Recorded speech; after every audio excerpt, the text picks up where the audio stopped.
One Sunday afternoon last September, a 16-year-old boy called Aaron Pryor was shot to death in a driveway near his home in Oakland, California. Even by the standards of midday drive-by shootings, it was an awful crime. Surveillance footage showed the killer firing more than a dozen rounds before fleeing.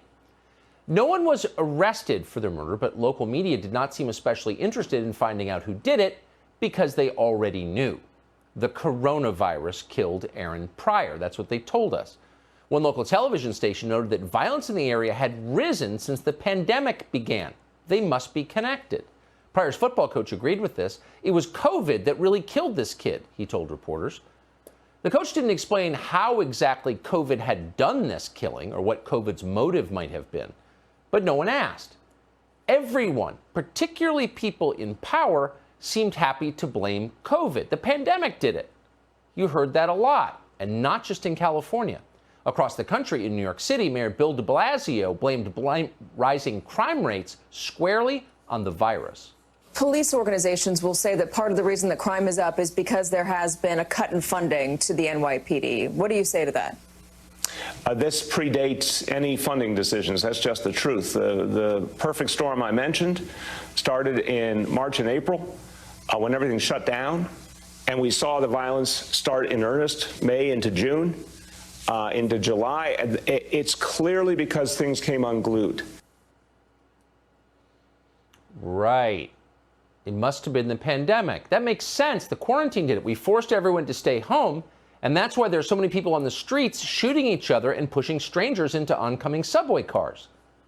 Does that make sense to you? No, it doesn't make sense to anyone. But thankfully, experts soon emerged to explain why something so obviously untrue must in fact be true.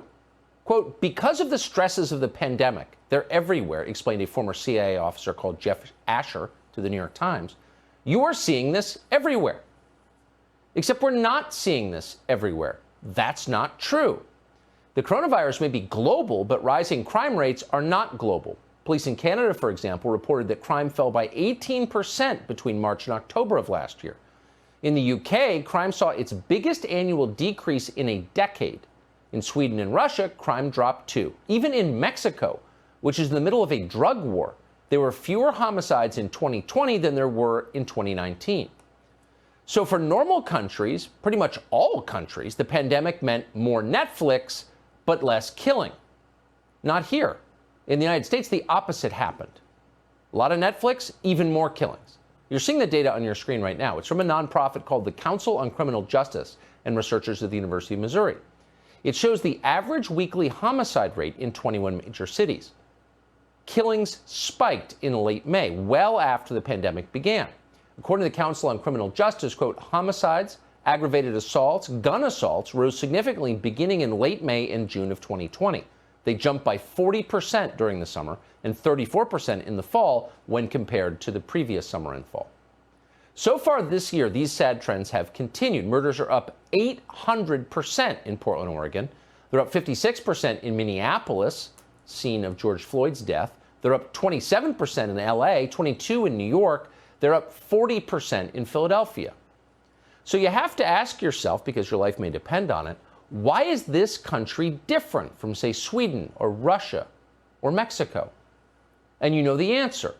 It's not COVID. It's that in our country, stupid, malicious people took full control. The Democratic Party took full control of the country, and their policies resulted in a huge number of killings. That's not speculation. They've bragged about it. Here they are, bragging about their plans. The folks in law enforcement that share the goals of reimagining policing. Reimagining policing in the 21st century. Rethinking and reimagining policing. Community efforts to reimagine policing. To reimagine policing. We have to reimagine what policing looks like. Reimagining policing, reimagining our public safety. Reimagine a citizen-led approach. We can begin to reimagine law enforcement. Reimagine public safety in this country. What can we do to reimagine public safety? Reimagining public safety. To reimagine public safety. We must reimagine what public safety looks like. Well, they definitely reimagined public safety. They made the public much less safe. According to a report in Axios, 20 major U.S. cities have slashed their police budgets in the last year. They defunded the police. Collectively, they cut more than $840 million from law enforcement. In Atlanta, in a story that we love to read, one city councilman who voted to strip $73 million from the police, a genius called Antonio Brown, just had his car stolen in broad daylight by children who were not held back by the police. They'd been defunded. Must have been COVID that did it. Meanwhile, at least 25 cities have pulled police out of public schools. They've canceled the contracts. How's that going to work? You know the answer. At universities, activists have pushed for the same, total abolition of the police. When they said we're going to defund the police, they meant it. At the University of Chicago, dozens of students swarmed the home of the college president. One of them, an especially entitled young lady called Madeline Wright, shouted this through a megaphone, quote, "We're going to fight to abolish this effing system, not reform it." Professors at the school joined her. One of them, a character called Damon Jones, led seminars on the problem of over-policing in the neighborhood around the University of Chicago. It's called Hyde Park. It's where Obama's from. The professor wrote dozens of posts on Twitter last summer explaining that because the University of Chicago's police stop more African Americans than white people, in a predominantly black neighborhood, keep in mind, they're racist. What's interesting is that Damon Jones hasn't said anything on Twitter about the police since January of this year. Why January? Well, that's when Yirin Fan, a 30-year-old PhD student at the University of Chicago, was murdered in a killing spree on Chicago's South Side, along with 2 other people killed for being there. And at that point, it's possible that even morons like Damon Jones realized there's a reason the University of Chicago has one of the largest private police forces outside the Vatican. Why? Because the neighborhood around the school is a very dangerous place. That's not the fault of the police. That's the reason they have police. And that could be true for the entire city of Chicago, which is dangerous and becoming more so by the day. Now, why's that happened? It's happened because people with a political agenda have taken over law enforcement. It was in Chicago, for example, that BLM activists declared that looting, stealing, is a form of reparations. Watch. They get upset when people start looting. People in this city are struggling through a pandemic. So I don't care if somebody decides to loot a Gucci or a Macy's or a Nike, because that makes sure that that person eats. That makes sure that that person has clothes.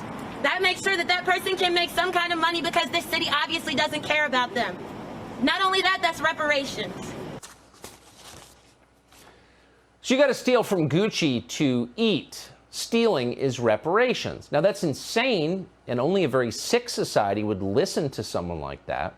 Someone like that would be dismissed automatically in a healthy society. But in this case, not a single Democratic politician pushed back. So guess what happened? Well, in the city of San Francisco, for example, Walgreens has closed 17 different stores. Why? Because prosecutors in San Francisco and in many other places throughout the state of California, for example, but not just there, no longer charge shoplifters. So people steal whatever they want. There is so much theft on such a scale that the stores cannot afford to stay open. They're not closing as a political statement. They're closing because they can't afford to have their merchandise stolen. This is not the country you were born in. Here's what it looks like.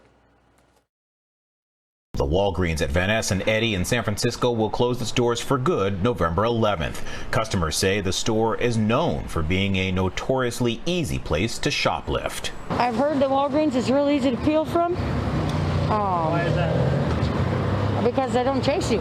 And neighbors agree shoplifting has been an ongoing problem at this location and may be a major factor in why it will soon be closed. Customers say the shelves are bare, the company not even bothering to restock. So, to be clear, it's not that Americans have become more prone to steal. It's that stealing is now allowed. And when you allow something, you get more of it. So this is the result of intentional policies designed to give us more stealing, designed to give us more murder, more rape, more pushing strangers in front of subway cars. It's happened because the people in charge allowed it to happen. And it's happening everywhere. It's particularly happening in New York. Several candidates for mayor of New York, people running to replace Bill de Blasio, have announced that anyone who opposes stealing is, quote, criminalizing poverty. Who are the people with views like that? They're not normal people. They are, it goes without saying, pampered, out-of-touch liberals. They're the only ones who can afford views like that. Actress Cynthia Nixon certainly fits that description. Nixon expressed outrage the other day that the CVS in her neighborhood was trying to prevent thieves from walking off with their entire inventory. Quote, "I can't imagine thinking that the way to solve the problem of people stealing basic necessities out of desperation is to prosecute them." So you've got to wonder, what would happen if you showed up at Cynthia Nixon's place tonight and tried to help yourself to some, quote, basic necessities? Would Cynthia Nixon understand your theft as a profound form of social protest, as a form of social justice? Would she applaud it? Or would she tell her bodyguards to shoot you and then thank them profusely when they did? It's not a tough question. You'd be dead in seconds. Cynthia Nixon doesn't mean a word of what she says about crime. None of them mean a word of what they say about crime. They're just trying to feel like good people in a world that confuses destruction for virtue. These people need help. They should be nowhere near power. Unfortunately, at the moment, they run the Democratic Party, and all of us are seeing the results of that.